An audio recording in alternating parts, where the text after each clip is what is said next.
yung Radiant. Maganda din ito. May parating ako mamaya kundi bukas. Ayan, sa tabi po ng grape farm ni Sir Andrew Magay ay ang mga malalaking mangga. Grabe, pre, mangga mo. Anong ano to? Pomeranian yun. Panalo. 1 kilo isa yan. Pasal muna tayo sa grape farm ni Sir Andrew Magay. May mga grapes, iba't ibang variety ng grapes, mga kaibigan. Sir, kumusta? Pwede ba mag-vlog dito? Ano ba ang mga variety ng grapes mo? Mukhang magaganda yung mga grapes natin, ah. Anong variety ito? Everest. Everest? Saan may bunga mo? Ito, Baikonur. Ah, grabe. Ang Baikonur, mga kaibigan. Seedless, mga kaibigan. Tingnan natin. Ah, grabe. Baikonur. Ito naman yung Brazilian hybrid. Ay, tumabi ang Brazilian. Lumiit lang. Bago pala. Ano man, te? Ito, ipupunin ko na ito. Ipupunin ko ito bukas lahat.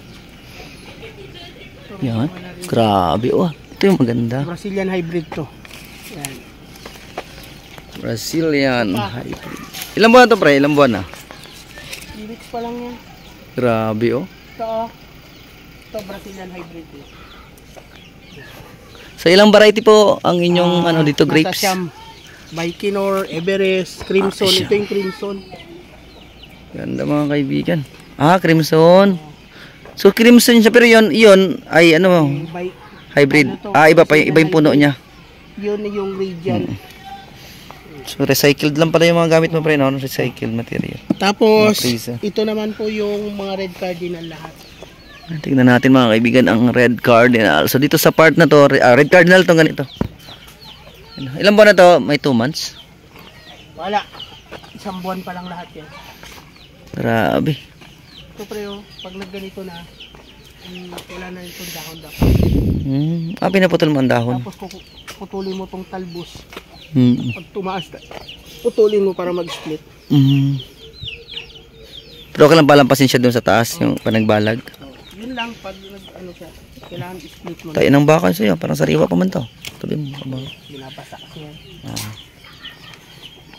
So, ito pili yan. Ah, ito. Ah, ito, red cardinal ito talaga. Panalo. Mga kaibigan, bibili tayo ng mga red cardinal. Ito galing to sa ano, La Union. Sa La Union. Bawang. Ha? Bawang La Union. Bawang La Union, mga kaibigan. Grabe, dami. Ito yung nakaraan na picture mo. Ito malalaki. Grabe yung lapad ng grape farm. Doon pa, meron pa din sa kabila. Lahigan. Anong? Wala lang siya. Ito yung nakaraan yung trabaho mo. Grabe, ganda. Dami.